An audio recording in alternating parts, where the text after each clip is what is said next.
जैन धर्म की जिनवानी माता की जय।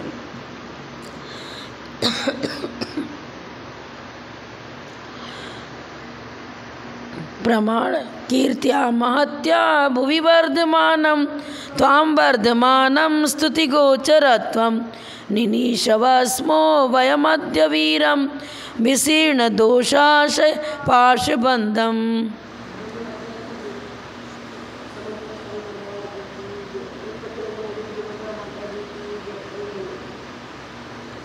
10 नंबर युक्ति अनुशासन 10 नंबर पृष्ठ नंबर 52। येषाम् अवक्तव्यमिहात्मतत्त्वं देहादनन्यत्व पृथक्त्व कृप्ते तेषां ज्ञतत्वे नवधार्य तत्वे का बन्ध मोक्ष स्थितिरप्रमेये।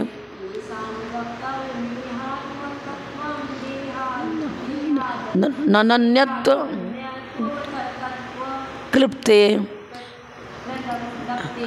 तेषां ज्ञतत्वे नवधार्य तत्वे का बंध मोक्ष स्थितिरप्रमेय।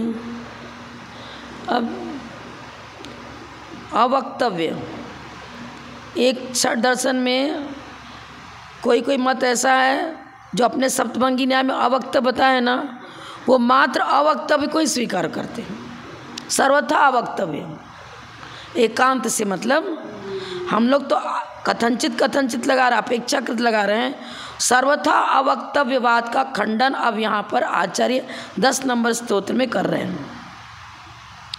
वो बोलते हैं अवक्तव्यवादी जो है ना, वो नित्य एकांतवादी से पूछता है। पहले नित्य एकांतवादी आ गया ना, कुटस्थ नित्य मानने वाले का।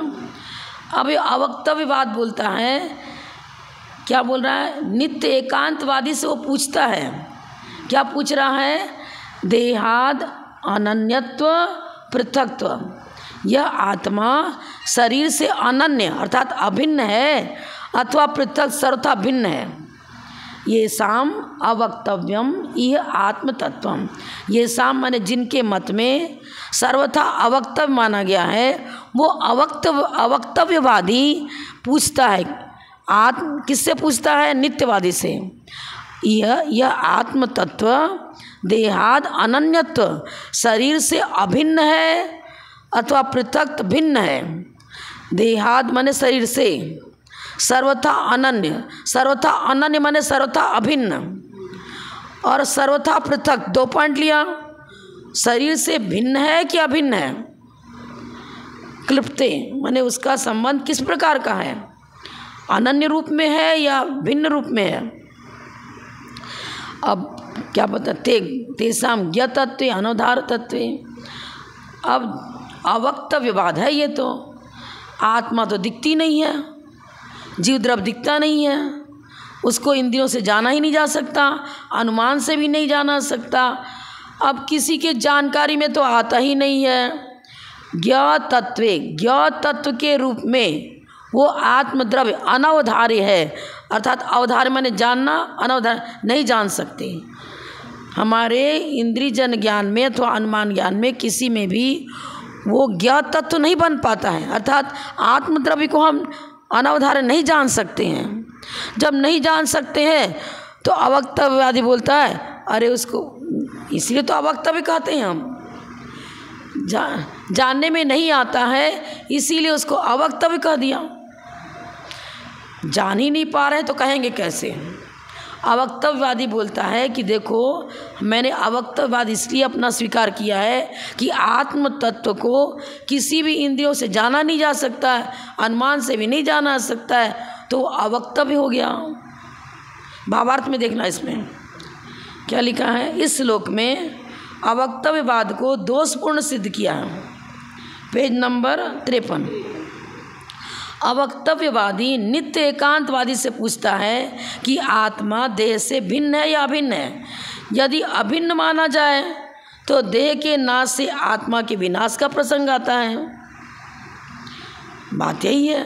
अब तुम आत्मा को और शरीर को अभिन्न मान लोगे तो किसी की आयु पूर्ण हो गई, शरीर यहाँ रहता है और शरीर से आत्मा अनन्य है। तो जब शरीर का संस्कार करोगे, जलाओगे, तो आत्मा भी तो नष्ट हो गई। ये बात हो गई। अनन्य मानने पर यह दोष आ जाएगा ना, अभिन्न मान लिया तो ये लिख रहे हैं, शरीर के नाश के साथ आत्मा के विनाश का प्रसंग उपस्थित होता है। ये दोष आ जाएगा ना। फिर नित्यता कैसे बनेगी? नित्यवादी को कह रहे हैं, करे नित्य मत मानो तुम, तो अवक्तम मान लो सीधे सीधी, क्योंकि बाप तुम अनन्य मानोगे। नित्यवादी से तो पूछ रहा है अवक्तव्यवादी, हाँ, कि बताओ भाई, नित्यवादी से पूछता है अवक्तव्यवादी कि भैया अभिन्न मानोगे तो क्या है, जब शरीर का नाश होगा तो आत्मा का भी नाश का प्रसंग आ जाएगा। ये जलाएंगे शरीर को तो आत्मा भी तो नष्ट ही हो गई फिर साथ साथ में, क्योंकि अभिन्न है। यदि देह से भिन्न माना जाएगा, देह से भिन्न आत्म तत्व को स्वीकार करो, तो फिर क्या हो जाएगा? देह के उपघात और अनुग्रह से दूसरे देह की तरह आत्मा को सुख दुख नहीं होना चाहिए। अब मेरे गाल पर किसी ने एक चाटा माना, देह से सर्वथा भिन्न मान लिया, तो भैया चिल्लाता क्यों है वो जीव? दुखी क्यों होता है? तुम तो देह से आत्मा को सर्वथा भिन्न मान रहे हो, तो शरीर की पिटाई करे तो आत्मा को दुख होना ही नहीं चाहिए। फिर तो सर्वथा भिन्न मानेंगे तो भी गलत हो जाएगा। क्यों बता रहे? सुख दुख की अनुभूति, हमको शारीरिक सुख दुख की अनुभूति होती है। बहुत गर्मी पड़ती है तो ग्रीष्म कारण से हम दुखी हो जाते हैं, अरे गर्मी बहुत है। ज़्यादा शीत पड़ती है तो जीवित शीत से दुखी होता है। अब सर्वथा भिन्न मानो तो ना शीत का अनुभव होना चाहिए, ना ग्रीष्म का अनुभव होना चाहिए। कोई भी रोग शोक आदि व्याधि शरीर को हुआ और तुम शरीर से आत्मा को सर्वथा भिन्न मान रहे हो, तो रोगजन पीड़ा हो, मानसिक पीड़ा हो, शारीरिक पीड़ा, कोई भी पीड़ा क्या बता रहे हैं? भिन्न है। आत्मा भिन्न और शरीर बिल्कुल भिन्न, तो सुख दुख की अनुभूति नहीं होगी। अब दोनों ही पक्ष में परेशानी आ रही है, तकलीफ आ रही, मान्यता हो ही नहीं रही है दोनों में से। कोई पद ठीक से युक्ति संगत नहीं बैठ रहा है, तो क्या कहते हैं? अरे दोनों पक्षों में अनन्य दोनों को मत मानो, ऐसा कर दो आत्म तत्व अवक्तव्य मान लो। आत्म तत्व अवक्तव्य मानने के सिवाय कोई चारा नहीं बनता। नित्यवादी से कह रहा, दोनों भाई आपस में मिलके बात कर रहे हैं। क्या कर रहे हैं बात? नित्यवादी से अवक्तव्यवादी कहता है कि अनन्य भी नहीं बन रहा है, अन्य भी नहीं बन रहा है, तो आत्म तत्व को अवक्तव्य मान लो तो सही बन जाएगा, तुम भी बच जाओगे और बात सही ठीक बैठ जाएगी। भाई हम जान ही नहीं पा रहे तो कहेंगे क्या? जान ही नहीं पा रहे तो क्या कहेंगे? तो तुम भी अवक्तव्य को स्वीकार कर लो, ये बता रहे नित्यवादी से। पर हमारे आचार्य कह रहे, अरे तुम दोनों क्या कर रहे हो? तुम्हारा अवक्तव्य भी नहीं बनता। नित्यवादी का तो खंडन में कर ही चुका, पर तेरा भी खंडन होगा। अवक्तव्यवाद भी नहीं बनता। क्यों? 10 द्रव्य के सामान्य 10 गुण बताए ना, उसमें प्रमेय भी बताया है। अभी सभी द्रव्य प्रमेय अर्थात ज्ञान के विषय बनते हैं, और अवक्तव्यवादी तुम क्या बोलते हो? आत्मा तो जानने में नहीं आता, इसलिए अवक्तव्य मान लो। यदि सर्वथा अवक्तव्य स्वीकार करेंगे तो वो आत्मद्रव्य प्रमेय नहीं बन पाएगा, अप्रमेय हो जाएगा। फिर किसी प्रमाण का विषय नहीं होने से इसमें बंध मोक्ष की व्यवस्था भी नहीं बन पाएगी। बता रहे ना, ज्ञ तत्व अनवधार्य का बंध मोक्ष स्थिति अप्रमेय। जब वो अप्रमेय हो गया, ज्ञान का विषय नहीं बन रहा है, तो हम बंध की चर्चा भी नहीं कर पाएंगे, क्योंकि जीव ही बंधता है और जीव ही मुक्त होता है।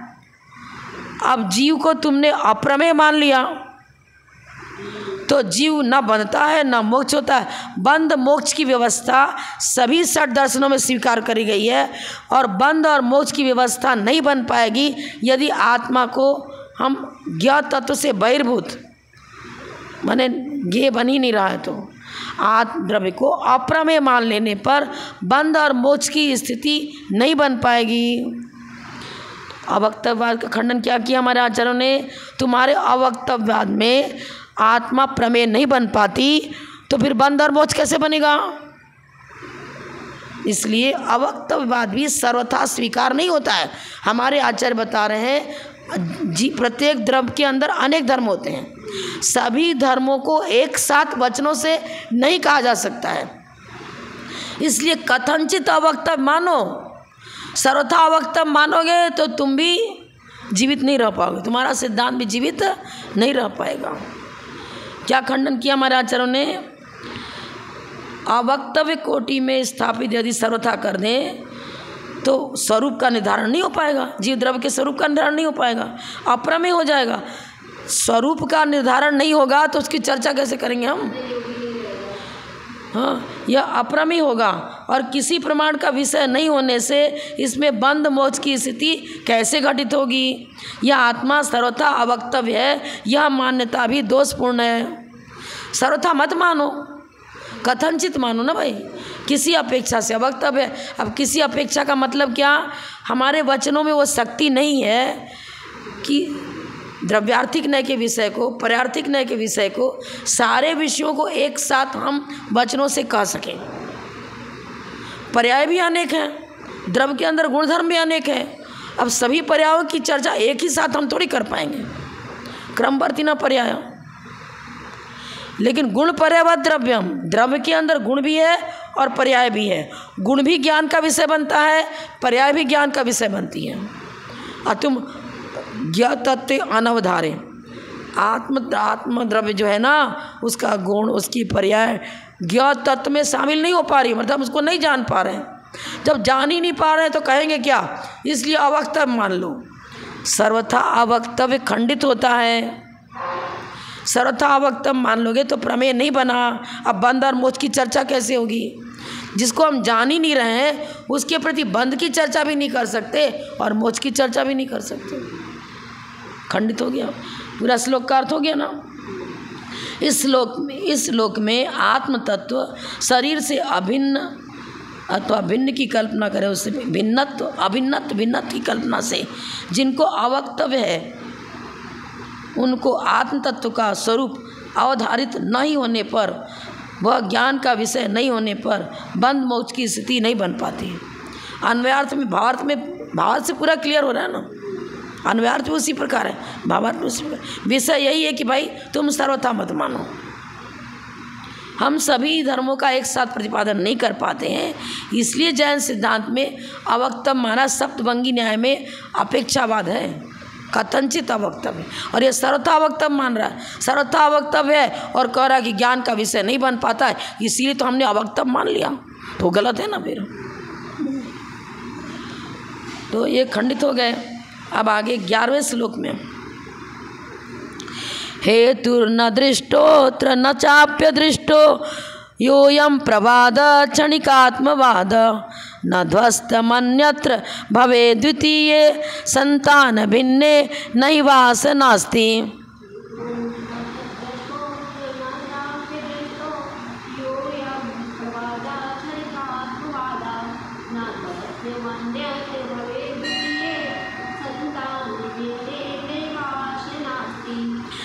अब हमारे आचार्य क्षणिकवाद का खंडन कर रहे हैं।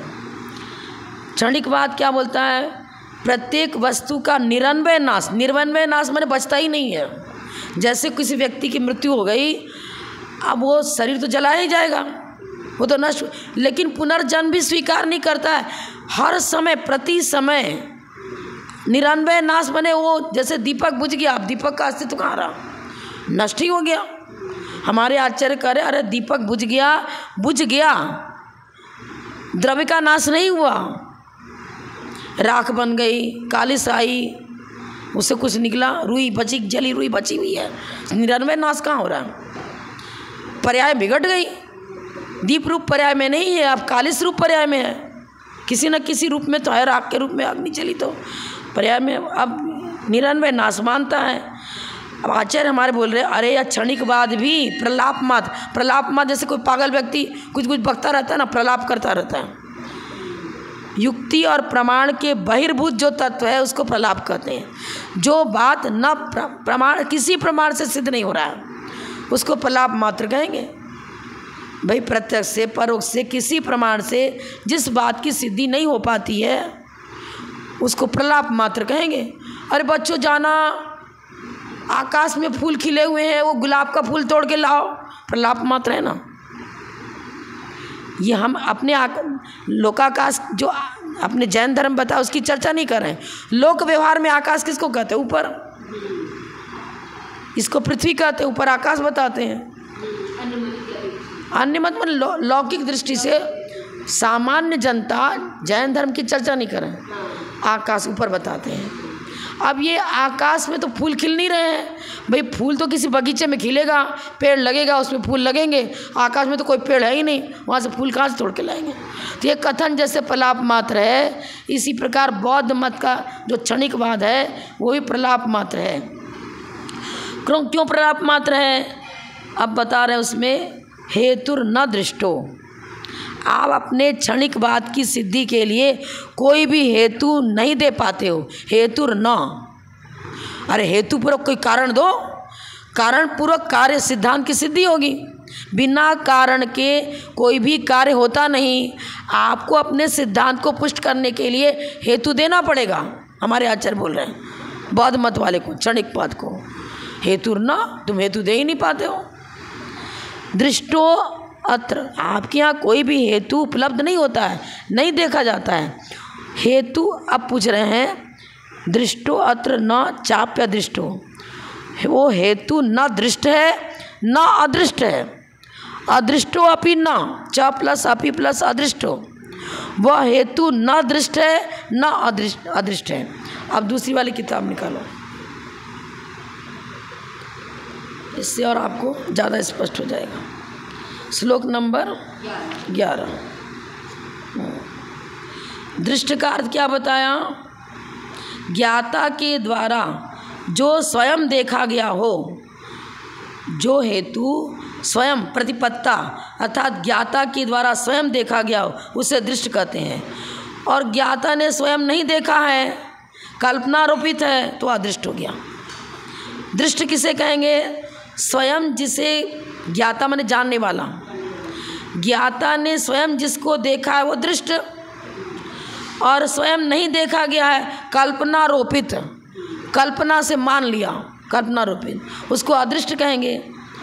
अब जो है क्षणिकवाद में दृष्ट हेतु भी सिद्ध नहीं होता और अदृष्ट भी सिद्ध नहीं होता। सब कुछ जब क्षणिक है, जब नष्ट ही हो गया, अब हेतु क्या देंगे? पर्वत पर अग्नि है, धूमत्वाद बोलते हैं, ये हेतु दिया। अब अग्नि का अस्तित्व है तो उसके अस्तित्व को सिद्ध करने के लिए धूम हेतु दिया गया। तुम अस्तित्व शब्द को ही स्वीकार नहीं करते हो, तुम तो सिर्फ नहीं है नहीं है नहीं है, क्षणिक क्षणिक क्षणिक नष्ट हो गया। जब अग्नि नष्ट हो गई तो जहाँ जहाँ अग्नि नहीं है वहाँ धूम भी कहाँ से आएगा? अग्नि के बिना धूम आ जाएगा क्या? नहीं आता ना। अरे पहले अग्नि है अस्तित्व स्वीकार करो, तब तो उसमें गीली अग्नि है, तब तो उसमें धुआं निकल रहा है। वो अग्नि ही नहीं है, लकड़ी में अग्नि प्रज्वलित ही नहीं कर गई, टेबल रखा हुआ है, इसमें हमने अग्नि प्रज्वलित ही नहीं करी, जला ही नहीं, तो धुआं कहाँ से निकलेगा?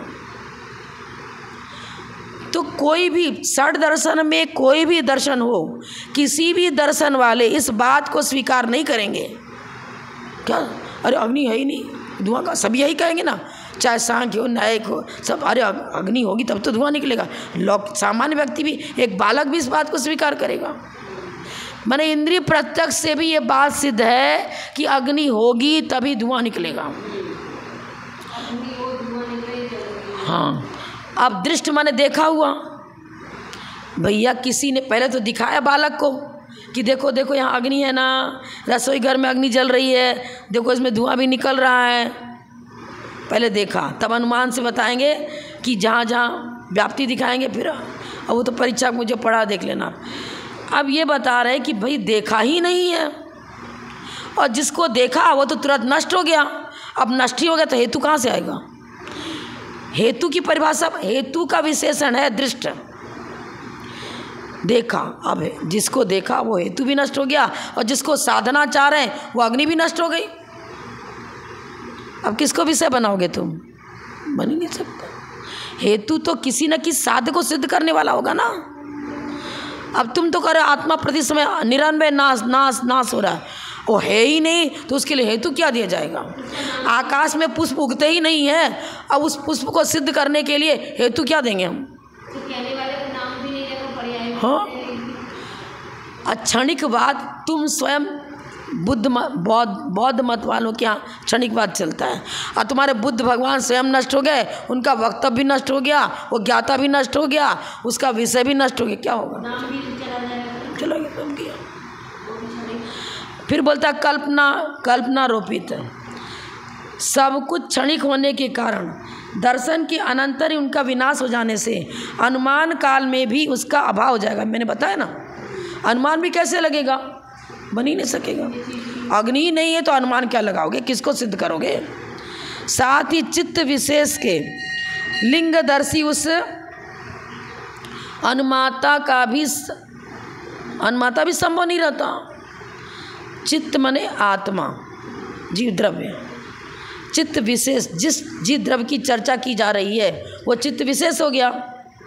जिस जीव द्रव्य की हम चर्चा कर रहे हैं वो चित्त विशेष हो गया ना।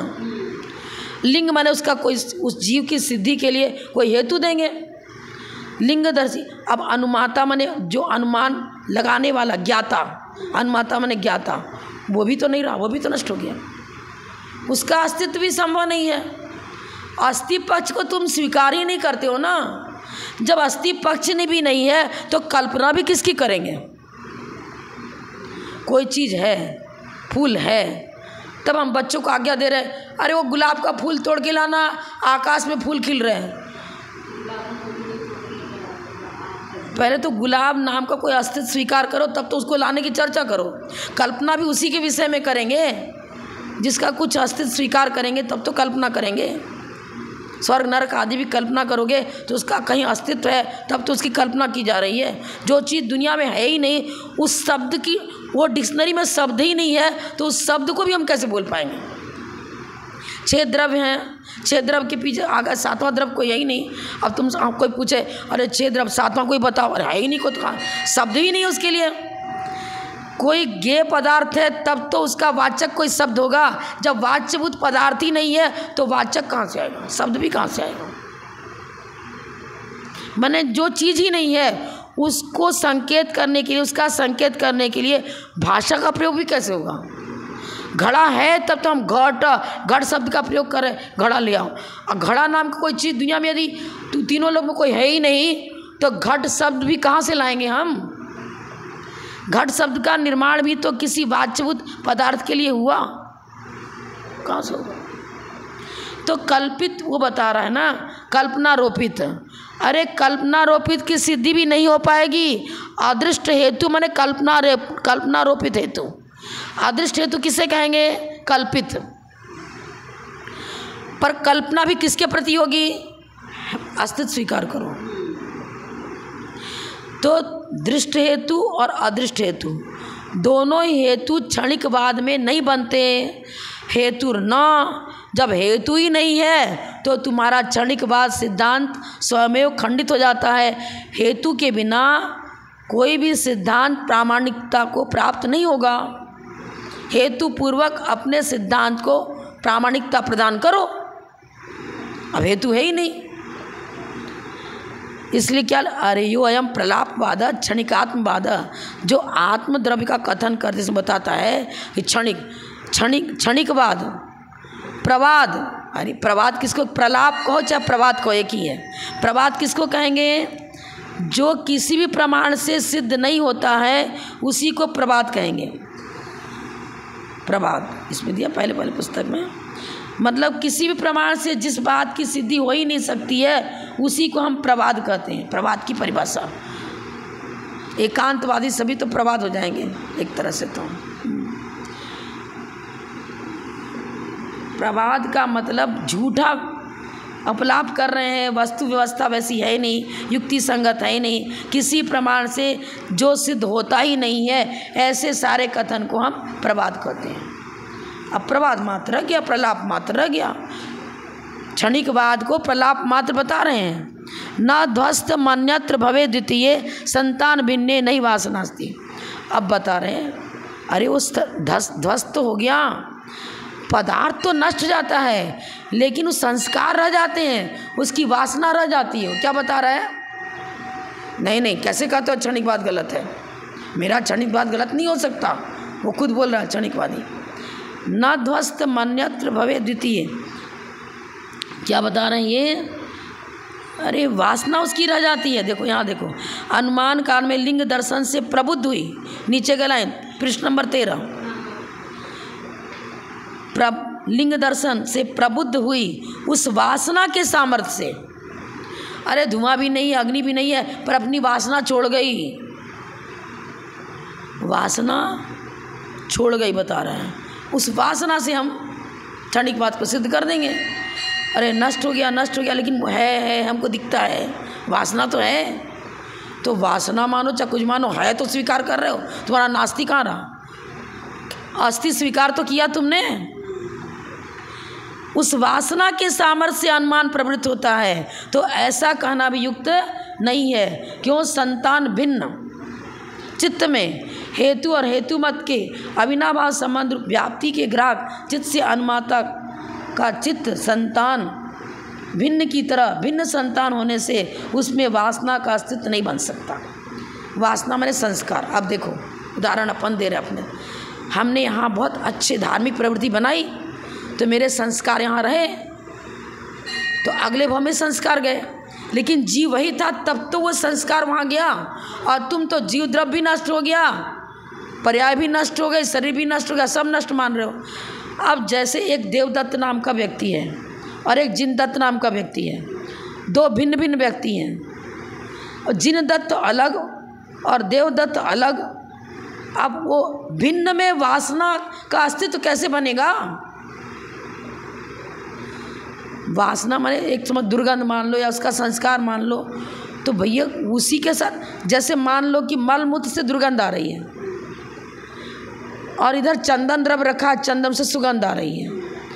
अब ये मल मूत्र की जो वासना दुर्गंध है उसको चंदन में सिद्ध करना चाहो और चंदन की सुगंध को मल मूत्र में सिद्ध करना चाहो, बनेगा क्या? किसी भी हालत में नहीं बन सकता। ये बता रहे जिनदत्त अलग है, देवदत्त अलग है। अब तुम एक भिन्न पदार्थ में भिन्न क्यों हो गया? जो जीव भी मर गया, खत्म हो गया, माने शरीर के नाश के साथ साथ आत्मा का भी नाश हो गया और नवीन नवीन आत्मा बन रही है। वो क्या कहता है? नवीन नवीन आत्मा बन रही है, नष्ट हो रही है, बन रही, माने उत्पाद व्यय को स्वीकार करता है। उत्पाद व्यय ध्रुवयुक्तम सत। हमारे यहाँ सत की परिभाषा क्या बताई? त्रयात्मक। उत्पाद व्यय ध्रुव तीनों एक साथ एक ही समय में होना। हाँ, ये ध्रुव को छोड़ दे रहा है। अरे जैसे पता था ना, पानी में बुलबुले उठते हैं, नष्ट होते हैं, लहरें उठ रही है, नष्ट हो रही है, लहरें उठ रही, नष्ट। ये उदाहरण देता है। बिजली चमकती है, तुरंत नष्ट हो जाती है। किसमें रही वासना? नवीन जीव बता रहा है ना, दूसरे समय में जीव उत्पन्न हुआ, ये तो बता रहा है। नष्ट हुआ फिर नवीन जीव उत्पन्न हुआ, वही जीव नहीं है। जब नवीन जीव हो गया तो नवीन हुआ ना, तो जैसे जिनदत्त अलग और देवदत्त अलग, दो भिन्न है, ऐसे नवीन जीव भी भिन्न हो गया और पहले जो मरा था वो जीव भिन्न हो गया। दो भिन्न है, अब भिन्न में वासना कैसे बनेगी? भिन्न में वासना कैसे बनेगी? देवदत्त अलग, जिनदत्त अलग।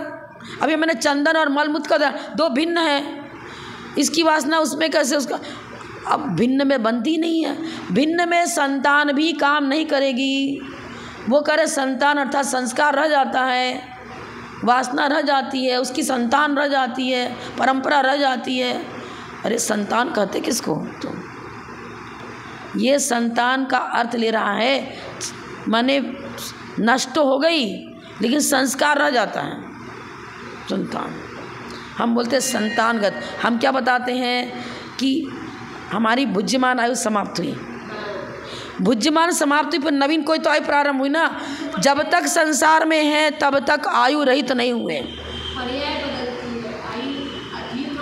संसारी जीव की चर्चा करो तो प्रत्येक संसारी जीव 8 कर्मों से सहित है। संतान क्रम से किसी पर्याय में चले जाए वो उसके साथ कर्म बंध साथ में है, लेकिन पर्यार्थिक न से पूर्वबद्ध कर्म स्थिति पूरी होने पर जा रहा है और नवीन कर्म आ रहा है। टैंक में पानी नवीन जल आ रहा है, पुराना जल खर्च हो रहा है, लेकिन टैंक भरा है, तो इसको संतान हम कहते हैं। परंपरागत जब तक कर्म से बंधा है तब तक वो जन्म मरण करता ही रहेगा। जैन सिद्धांत के अनुसार संतान माने परंपरागत, अनादि परंपरा से यह जीव कर्मों से बंद है। हम यह परंपरा संतान मान रहे हैं। कर्म से रहित नहीं हुआ, कर्म से रहित हुआ तो सिद्ध पराया प्राप्त हो जाती। और ये तो अब अलग ही मान रहे हैं ना। यदि भिन्न संतान वाले के वासना का अस्तित्व माना जाए, देखो 14 नंबर पृष्ठ पर, यदि भिन्न संतान वाले के वासना का अस्तित्व माना जाए तो भिन्न संतान देवदत्त द्वारा साध्य साधन की व्याप्ति का ग्रहण होने पर, जिन दत्त के व्याप्ति ग्रहण न होने पर भी साधन को देखने मात्र से साध्य के अनुमान का प्रसंग आ जाएगा। अनुमान ज्ञान के द्वारा देवदत्त ने अग्नि और धूम की व्याप्ति जानी देवदत्त ने, और सिद्ध करो जिनदत्त में। अरे जाना हमने, मैं जाना तो मैं ही ज्ञाता हुआ ना। दूसरे को, अपने ज्ञान का ज्ञाता दूसरे को कैसे बिठा देंगे। जैसे हमें उर्दू नहीं आती, मान लो आती नहीं है, अब किसी दूसरे ने उर्दू सीखा तो उसका ज्ञान उसी के पास रहा ना, वो भिन्न में कैसे पहुंच जाएगा। जिनदत्त का ज्ञान देवदत्त में कैसे पहुंच जाएगा। हाँ, फिर कर्म वही आगे बताएं, वो सब बताएंगे आगे, उसकी भी चर्चा करेंगे आगे। इसलिए यह बात संभव नहीं हो सकती, व्याप्ति के ग्रहण बिना अनुमान प्रवर्तित नहीं होता। बौद्ध मत वाले इंद्रिय प्रत्यक्ष और अनुमान दो ज्ञान मानते हैं, परीक्षा में पढ़ चुके। अब प्रत्यक्ष से भी सिद्धि नहीं, दृष्ट हेतु भी घटित नहीं हो रहा है, और अदृष्ट हेतु भी घटित नहीं हो रहा है तुम्हारा, और तुम अनुमान में भी तो व्याप्ति चाहिए। और जब बस अग्नि हो तब तो धूम की सिद्धि, धूम से अग्नि की सिद्धि हो। अग्नि नहीं तो धूम कहाँ से, और फिर धूम से तुम अग्नि को कैसे बिठाओगे। धूम रूप हेतु से अग्नि की सिद्धि करी उसने। अब हमारे आचार्य बता अग्नि ही नहीं है तो धूम कहाँ से आया। अनुमान से भी सिद्धि नहीं हो सकती, इंद्रिय प्रत्यक्ष से भी सिद्धि नहीं होती है। सर्वथा क्षणिकवाद भी फेल कर गया। वो बौद्ध मत में जो क्षणिकवाद बताया वो भी जैन सिद्धांत का सहारा लेगा तो जीवित रह पाएगा, अगर नहीं सहारा लिया तो जीवित नहीं रह सकता, खंडित हो गया। रहने तो फिर, क्योंकि अगला श्लोक पढ़े तो गहराई को लिए हुए ना, समझ में आएगा ही।